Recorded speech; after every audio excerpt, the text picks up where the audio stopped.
There is perhaps nothing more mythic in the history of rock and roll than the idea of a musician selling their soul to the devil. When you try to attempt to get your head around this idea, which is so pervasive in this history, it's difficult to either go into the realms of fantasy or to just dismiss it as some sort of fairy tale. I don't think we can dismiss it as a fairy tale because I think it's too strong. An idea is too strong. It seems to be a very powerful metaphor for something which is intrinsic to the nature of 20th century popular music. On this video, I want to try and explore that and to get down to why this idea is so compelling and what it possibly really means, and to explore how dangerous that deal is. The deal with the devil, made in the night or perhaps just before dawn at a crossroads.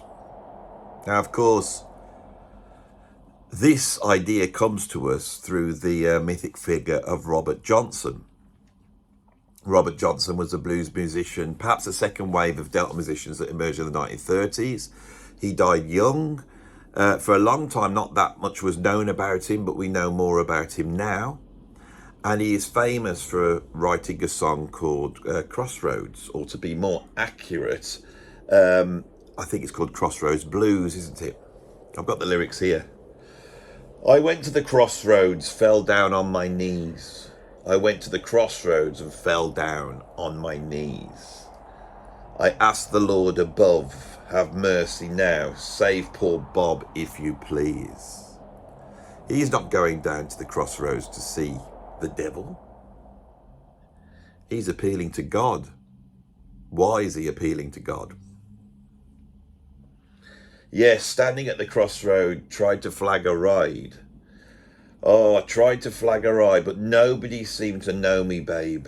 Everybody passed me by. So this is more of a statement about being a sort of itinerant black musician, probably suffering from being at the bottom of the pecking order in America at that time. Nobody wants to pick him up, and he can't get out of that place. Standing at the crossroads, baby, rising sun going down. Standing at the crossroad, baby, rising sun going down. I believe to my soul. Now poor Bob is sinking down. Now there, in that line, suggests something beyond just the idea that someone's trying to flag a ride and no one will pick him up. But the thing that's interesting about this song is that it's not explicit in what it says. It never mentions the devil. It never mentions a deal. There is a level of mystery in all of this, and we can't quite touch it, and I think that's important. You can run, let my friend Willie Brown. No, sorry, tell my friend Willie Brown. You can run, tell my friend Willie Brown that I got the Crossroads blues this morning, Lord baby, I'm sinking down. So for Robert Johnson, that's something that is afflicting him. And of course, he famously, implores to his friend Willie Brown, making Willie Brown almost like immortal in popular music history. Willie Brown was a musician that existed at the same time as Robert Johnson. He was a little bit older. He'd actually was a backup musician with Son House and Charlie Patton and all those guys. He seems to have left the music industry around about 1952, but he's immortalised here. What's Willie Brown going to do? He's looking for somebody because he feels alone and lost. And then we have the final verse of this song. And I went to the crossroads, mama, and I looked east and west. I went to the crossroads, baby, and I looked east and west. Lord, I didn't have no sweet woman. Oh, well, babe, I'm in distress. So we have that usual trope that he's lonely and he's got no woman. But what's interesting, he's looking east and west. So there's a decision to be made. Which path are you going to go on? Now, the crossroads, of course, as a place of esoteric mystery goes right back to the Greeks.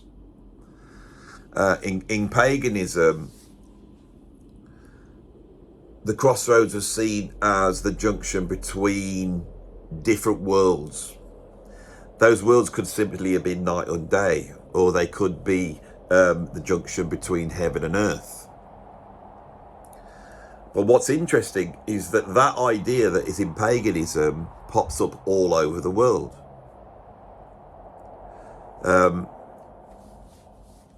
We have all the literature from medieval Europe, medieval England, of people selling themselves to the devil. And in medieval England, the crossroads was often used as a burial site for suicides who were not allowed to be buried on consecrated ground.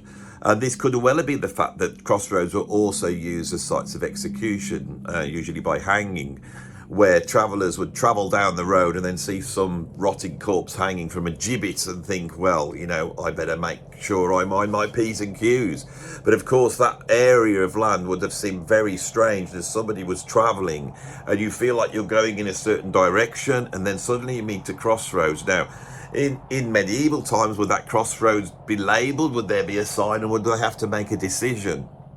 And to be surrounded by the dead, for it to be a burial site, it must have seemed a very spooky place. A little bit like a cemetery, but a cemetery is the final end of us, isn't it? You reside in that ending. But with a crossroads, you make a choice. And I think what's key here is the choice that's being made. Now, I would love to wax on for ages about Mephistopheles, you know, deal with the devil, and all the sort of European literature that contains these things. The idea that Paganini, the great virtuoso over the 19th century, had sold his soul to the devil. The idea that of the virtuoso that came out of romantic music in the 19th century, that there was something demonic about them, and that there's a path in life. There's a path in life. You can take the righteous path,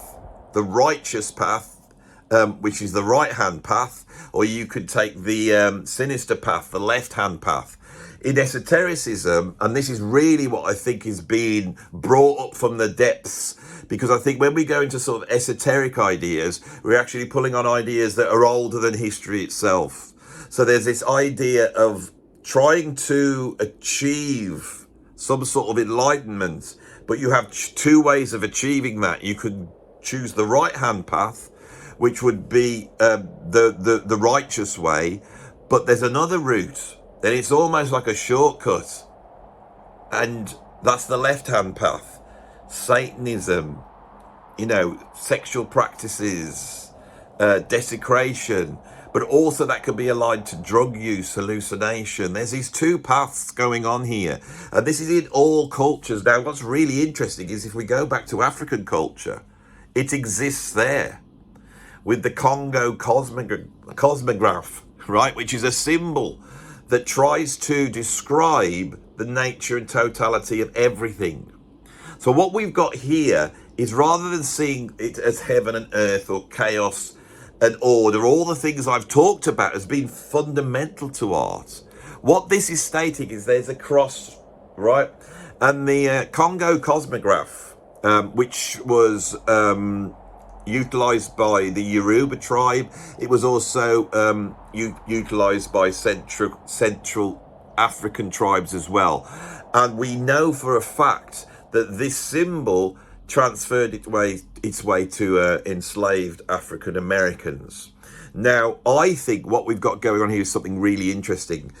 Music, sometimes ideas, stories, these are hard to keep going. But a symbol could be drawn, and clay pots have been found in slave settlements going back centuries with this symbol on, which I'm sure I've put on the screen right now, and you're looking at it. And I'm very interested in this idea of the dialectic then being divided into two again, and there being two routes to the dialectic, right? So I think what we have here is the blues, which is rooted in both European folk ideology, which came in through the Scottish and the Irish, the original people that were brought to America, to do hard labour. And then when they weren't skilled enough, were replaced by the much more skilled African American slaves who were brought from Africa and bought specifically for their skills of farming, being able to deal with cotton, to be able to do pottery, horses, all that stuff was there. They inherit that, but they also bring something from Africa, because of course in America, the key to American culture and American music is the fact that African slaves were denied that, but they could keep hold of this symbol. And as these ideas emerged in South America, we see the same thing again.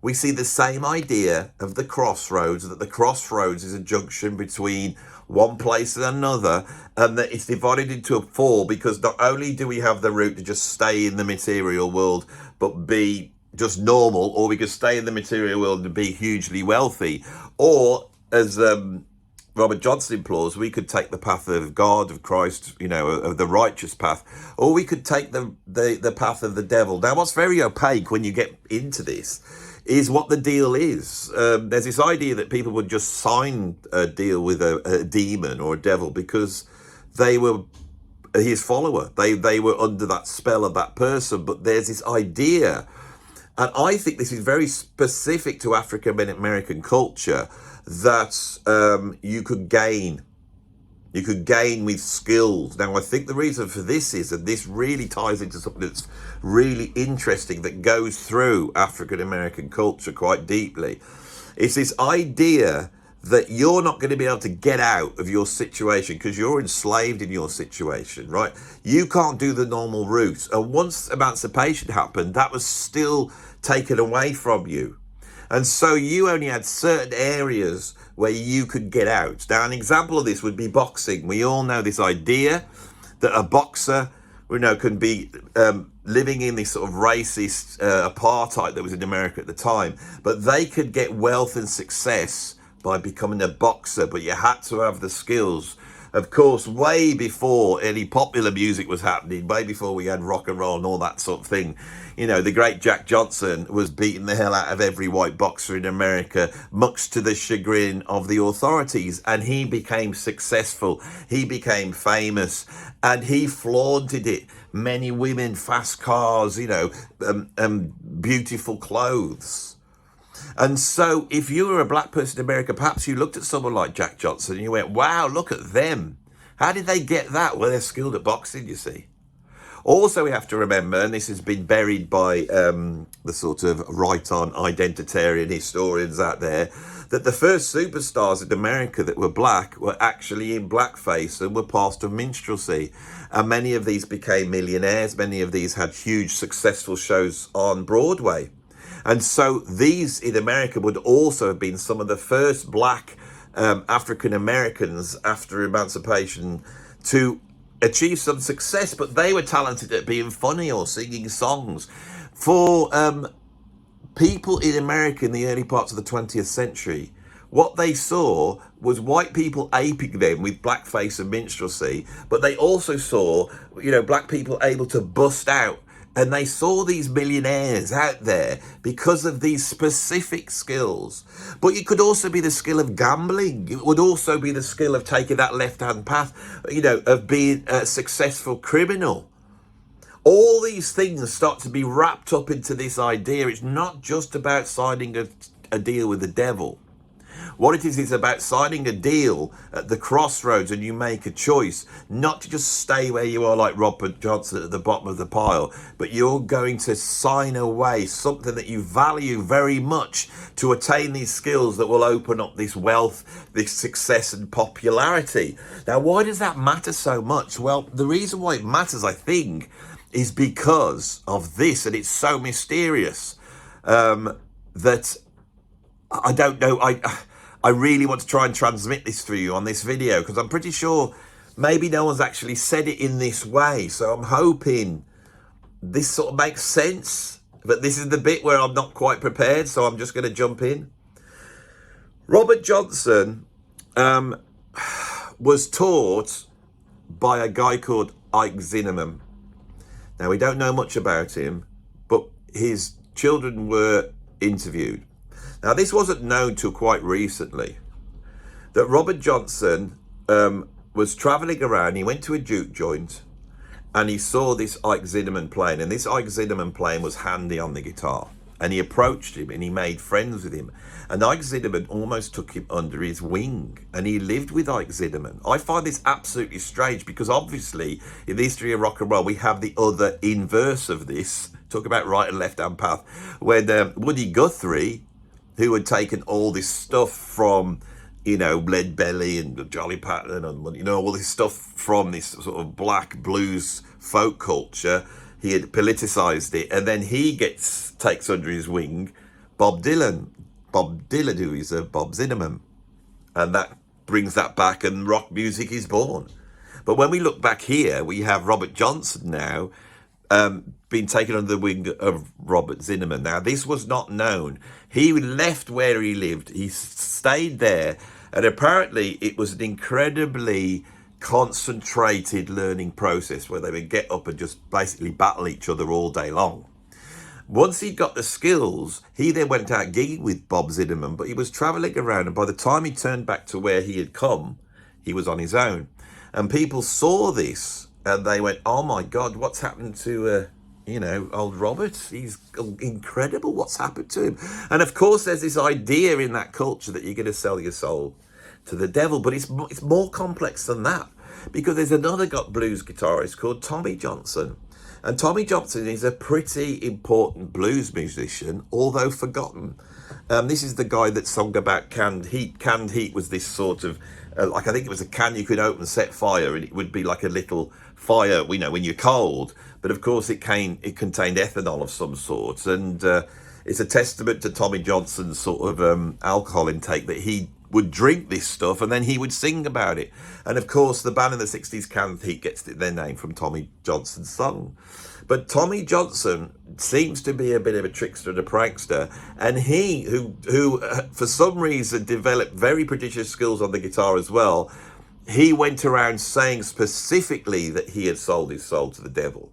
So what we've got is there seems to be a need in 20th century, Western culture, to package this up almost as we want this story. And this is without doubt the case. We want this story. Before you know it, Robert Johnson's gone, and people like Alan Lomax are going down there to try and find this truth out. All this is happening when, I suppose, Western culture is going, hang on, there's something actually quite good going on with these black folks in America. Should we go and try and find out what it is? And as they get down there, they're having to pull people like Lead Belly out of prison. And what happens, I think, is these people, they see a way out. And so they give, the white intelligentsia what they want, whether that be the story that they're all, rural, sitting there with a straw out their mouth, playing the blues, when many of these musicians were far more sophisticated than that. But they also sell them the story. You can see this with Lead Belly. He sells the Lomaxes the story. Jelly Roll Morton, when he's interviewed, this is when everyone starts to think, oh, there's something going on here. And when they get down there to find this guy everyone's talking about, Robert Johnson, he's gone. He's gone. Where's he? What's happened to him? And so he becomes this shadowy figure.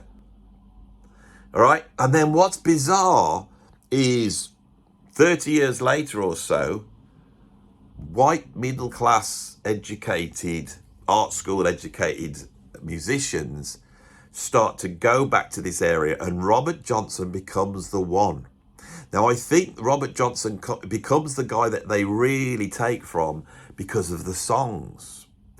And if I was to say a blues, right, if I was to say, how does the blues play a part in creating all rock music? I'd go, well, it's there. You got the Graham Bond organisation. You got bands out in the States as well experimenting, but you have to give it to Cream and Clapton. Clapton really nailed it. They got the electric guitars. So what tunes did they do? And I go, well, they did I'm Glad, which is, who's that one by? Is that Skip James? Is it I'm Glad? No, it's not, is it? They did a whole bunch of blues covers, but the most well-known is Crossroads. And so this tune, on that first Cream album, embodies everything that rock music is going to become, but also is a summation that is of everything that's going to go before. Now, you might go, yeah, fair enough, Andy, and I can understand that. And so people would go back and say, who is this Robert Johnson? Of course, the complete works of Robert Johnson were released in the 1960s. And before you knew it, he was a household name amongst music fans. He was known all over the world. Robert Johnson has no idea this happened. Robert Johnson died thinking he was just another itinerant musician travelling around.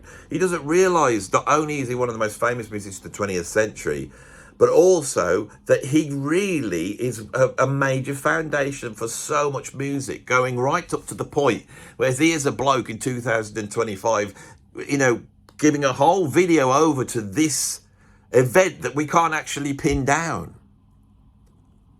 And so why is it so compelling? Why is that become so compelling in that period of popular music? Well, it's because there's another incredible trope in the arts.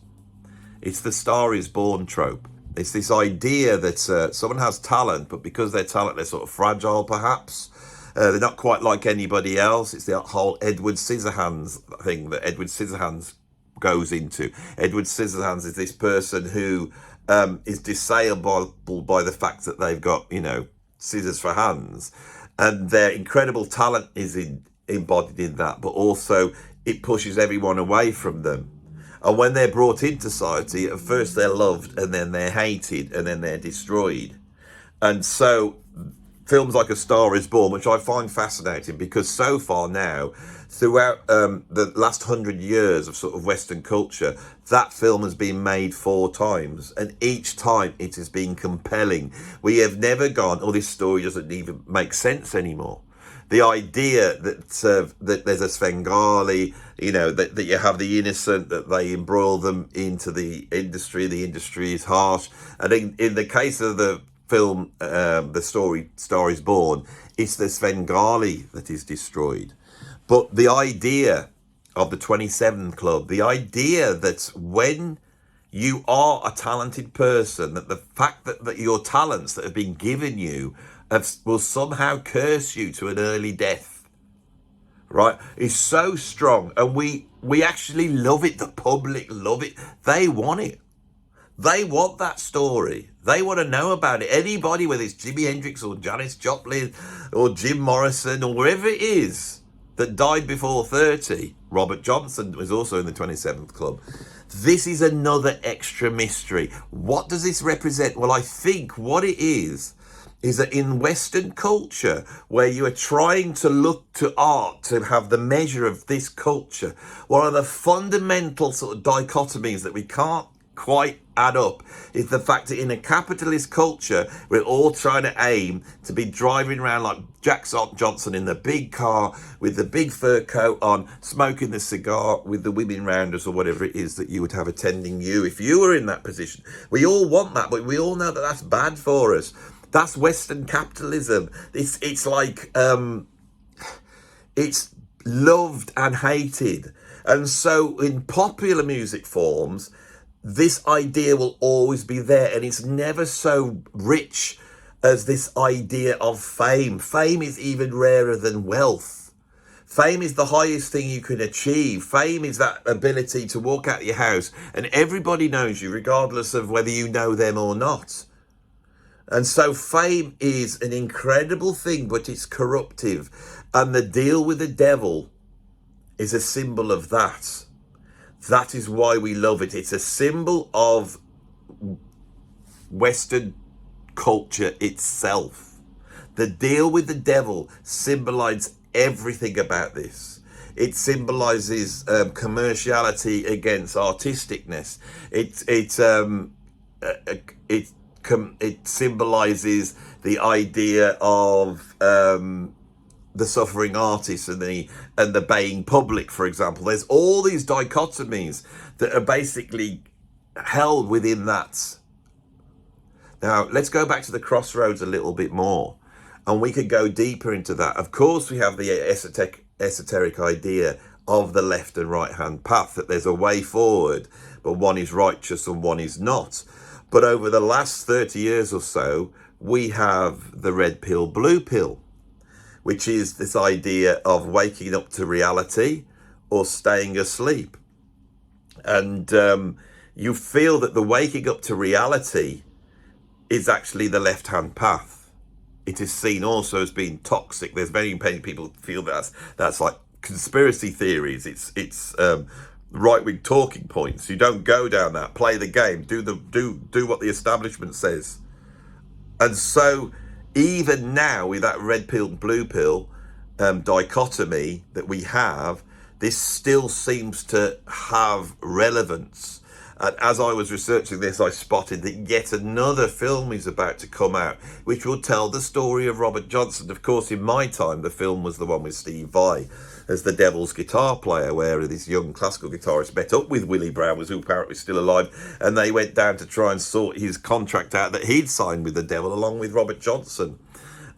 This is really compelling. I mean, then after that we had Oh Brother Where Art Thou, where they bump into Tommy Johnson, who boasts to them about him selling his soul to the devil. So this is incredibly compelling. Now, whenever you look at this, there's no solidity there. Like I said, we don't know much about Robert Johnson. We don't know who actually sold their soul to the devil. We don't really believe anyone sold their soul to the devil. This myth pops up in seems every single culture we look at. It's all over the place. It's hither, it's thither. It crops up in rock music. You know, we have this idea that rock music is somehow allied to the devil, that there is... everyone's quite happy to bang a Black Sabbath album on, or a Venom album, and have all that Satanism and paganism. They accept it. That is what rock and roll is.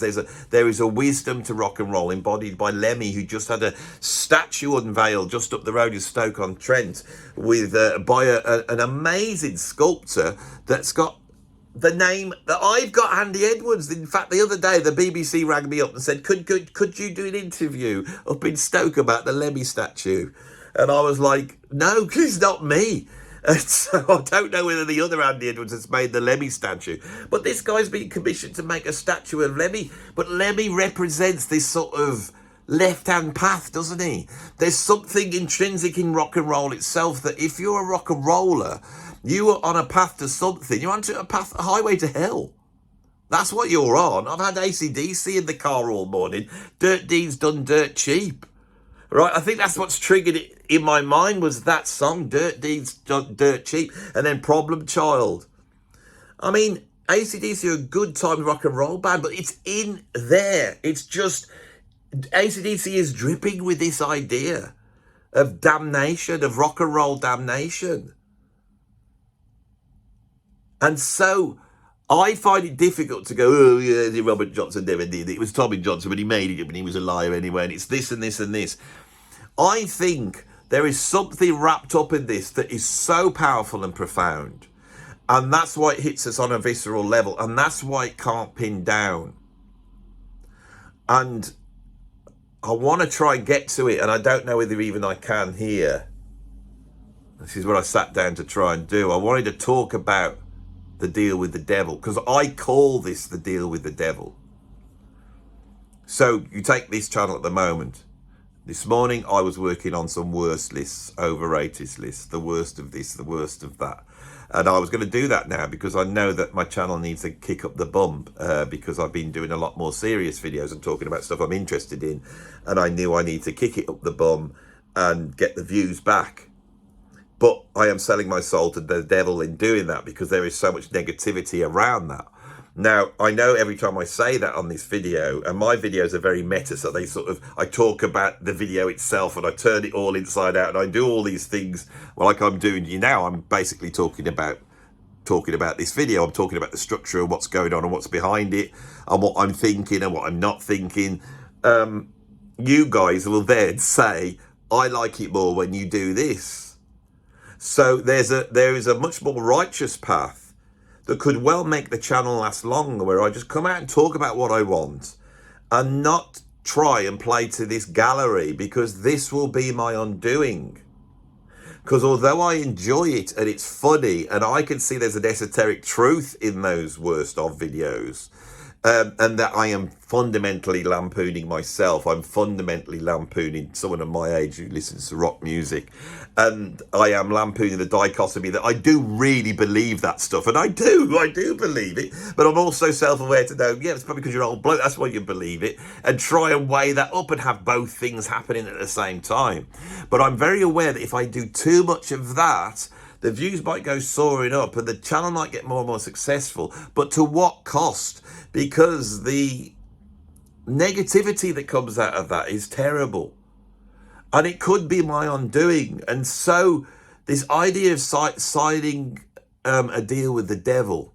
Now, of course, the one thing I haven't mentioned is the devil. I'm going to be your worst nightmare. The devil of the Bible. The devil that tempts Jesus Christ when he goes out into the desert. And the desert has, I mean, you're imagining a crossroads, aren't you? You're imagining a crossroads now, but this isn't in a, like, what I'm looking at crossroads. I know it's a T-junction, isn't it? With traffic lights on and cars and people walking their dog and all that. We're not talking about that. We're at, the crossroads has to be out in the middle of nowhere. It has to be desolate, because the desert, the desolate place is where we confront ourselves. We're confronting ourselves when we go out to the crossroads, aren't we? There's the key, Andy. We're confronting our shadow. We go out. That's what Robert Johnson is. That's why it's so opaque, isn't it? We've got there. We have got there. When you go out to the crossroads, you confront yourself. You don't know who you're going to meet on the crossroads, right? It's personified in that sequence in North by Northwest, where Hitchcock takes Cary Grant out and he stops at this crossroads, and then this bloke arrives and he gets out and they stare at each other, and you feel that there has to be a conversation. Of course, this bloke's just hitching a ride because Hitchcock's brilliant to do that. No, that's not where your threat's coming from. Hitchcock takes the idea that someone's going to step out at the crossroads. How many films have you ever seen this in? Who are you going down to meet when that person gets out? It's you, it's your shadow. But in Hitchcock's case, the shadow doesn't come from there, does it? It comes from out the sky and then tries to kill you by shooting you to death. That's what's compelling to us, is we're going down to meet ourselves there. Because we don't know what the right path is. We don't know what is the left and the right-hand path. We don't know what is east or west. We don't know. That's the whole point. We don't know. And the only way is to go down there and trust your own instincts to make the decision. And when you go down there, the warning of the myth is that you may be promised everything, like the devil promises Jesus Christ out in the desert. You know, everything. Happiness, riches, a kingdom. He escalates it up. And you can't be motivated by that. One of my favourite films, and I'm sorry to have so many cultural references in here, but that was part of the idea. One of my favourite films is The Devil and Daniel Webster, made in 1941, 4 years after Robert Johnson had died, set in that sort of part of America in the 19th century, where this idea of selling your soul to the devil is so apparent. And that film is filled with so much weirdness and strangeness, including a point when the devil turns up to a party where he releases his femme fatale on our hero, who signed himself to the devil, who will now leave his wife and kids for this French, Jezebel. And whilst he's going on, the devil pulls out a violin and he plays a violin solo that was created using tape technology by the incredible composer Bernard Herrmann. So it was not actually technically able to play it. And so he is playing something that's demonic. The devil himself has these skills and talents. The devil himself is the devil.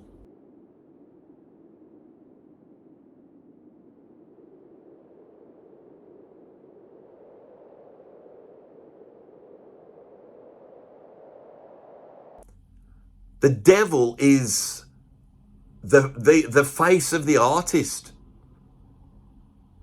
That's what you sign away. It is infernal to be a pop star. It is infernal. Even now we're thinking, what are they all up to? What's happening with this Diddy thing? What's happening with Jerry Esther? What do they do? They go behind doors and have like satanic worships. What's that big owl thing out in the forest they've got? What are they all doing out there? They're eating children. What's going on? There is something about Western cultural fame which is in itself demonic. We have the devil incarnate at the moment in court. So, what this is saying, this is what I wanted to get to here. I just didn't want to talk about it. I wanted to get to something. I think I've got to something here. We all want fame. There's all these musicians out there that want the deal with the devil. But for you to be a success, you have to open yourself up to your own shadow. And that is incredibly risky. Because you, as a decent, normal person, will not be compelling to the people out there. They don't want that. They want to see Sam Smith with the devils and the tail spinning. I don't want to see that, and I bet you don't want to see that. But you understand what I'm saying. You understand that Johnny Cash, Robert Johnson, Jimi Hendrix setting fire to his guitar, the whole ritual thing. Elvis Presley's comeback, Black Sabbath, Motorhead, Sid Vicious. We could just go on and on. The very act of being a famous person is demonic. You put the devil's mask on, but how much does the mask impinge onto you? You have to put it on and you have to take it off. You have to be able to do that. And that is neither path. And that is what you confront if you decide to take this on. So we have to look into ourselves and we have to say, musicians that is, creative people, do we really want this? Or are we really signing our soul to the devil? And is the Amy Winehouses and the Kurt Cobains and the Janis Joplins and the Jim Morrisons and the Jimi Hendrixes and the Robert Johnsons all a testament to how dangerous success, fame, capitalism, being the top of the pile is? And that the way of the monk, as Gurdjieff would put it, that to a true enlightenment, you're going to have to withdraw. That in withdrawal is where happiness and wisdom lies. And embracing the top of the tree, which is what fame is, encases you in a history which you are not beyond. You become the fabric of this culture that exists. This culture comes along and grabs you, and before you know it, you're gone. And you've become James Dean or Marilyn Monroe or Bob Marley. You're a picture on a t-shirt. You're a picture on the wall. You're an icon. There's films about you. But you're gone. You're destroyed completely. You're wiped out. You have been taken by this compelling idea of fame.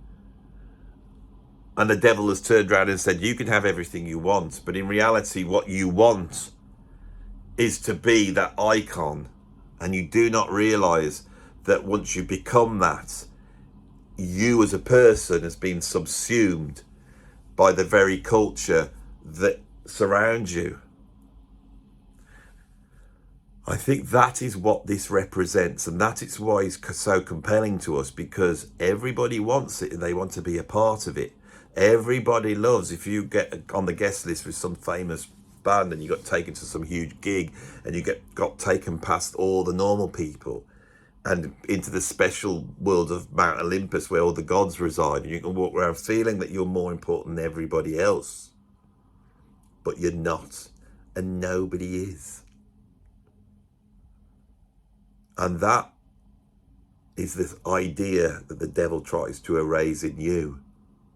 The belief that you are better than other people is your damnation.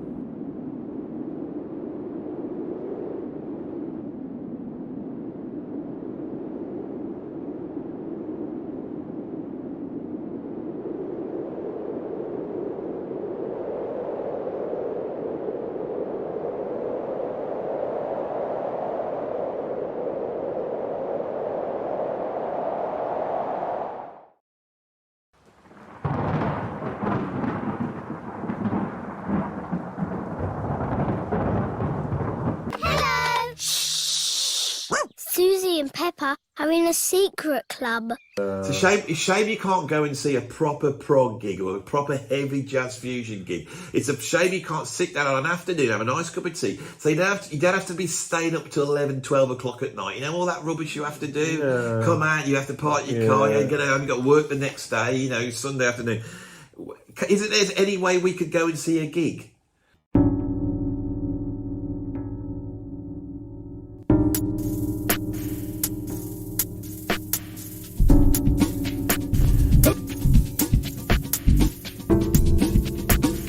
While the Sunday club calls, embrace the sound of your dreams. Join up in crafting the magic. Together we're bursting the seams.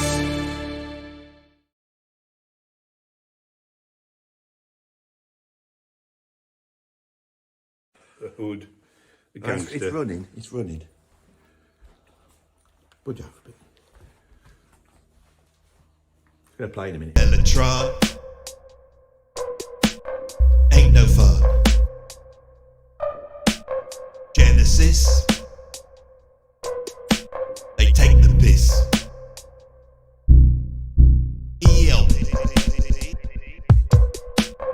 not for me. Brilliant, just isn't fun.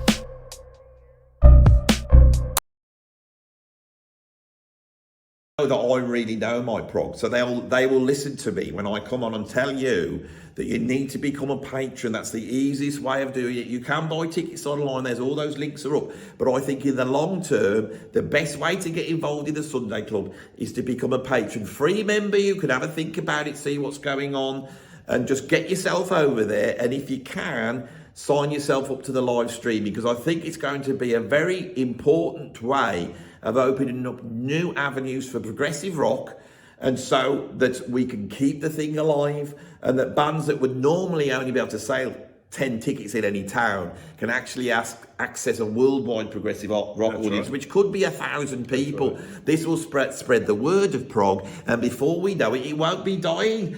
You know, as IQ and bloody Brion get to their last prog gasps, you know, which can't be long. It can't be long, can it?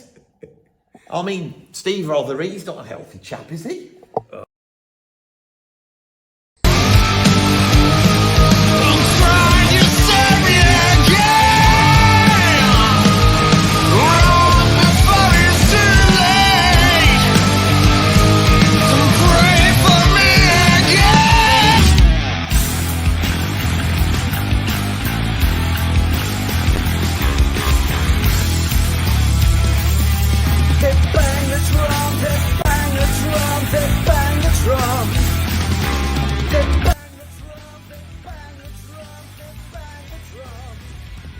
I'm actually sat in the, we call it the glass room.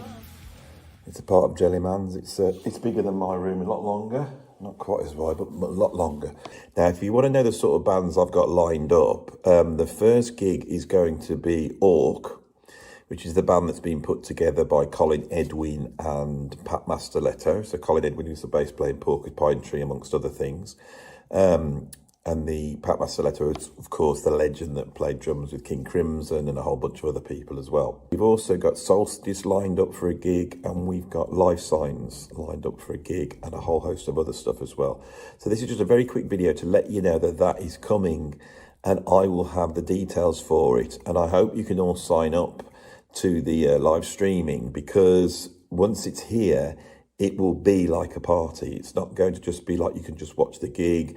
There will be a lot going on.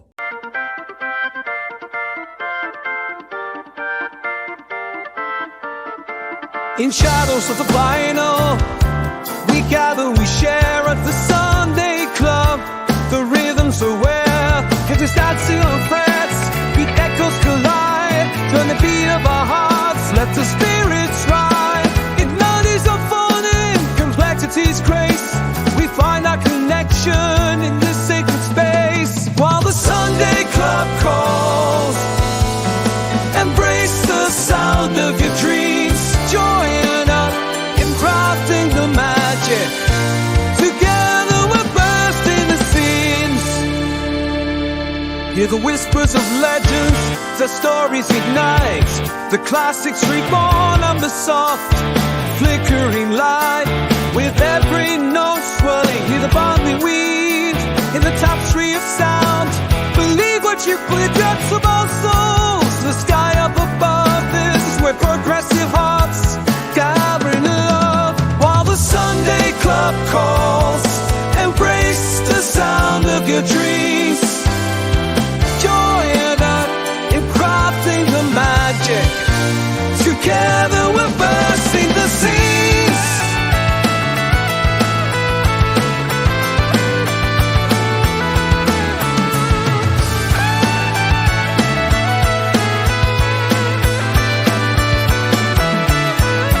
Join the Patreon, don't hesitate now.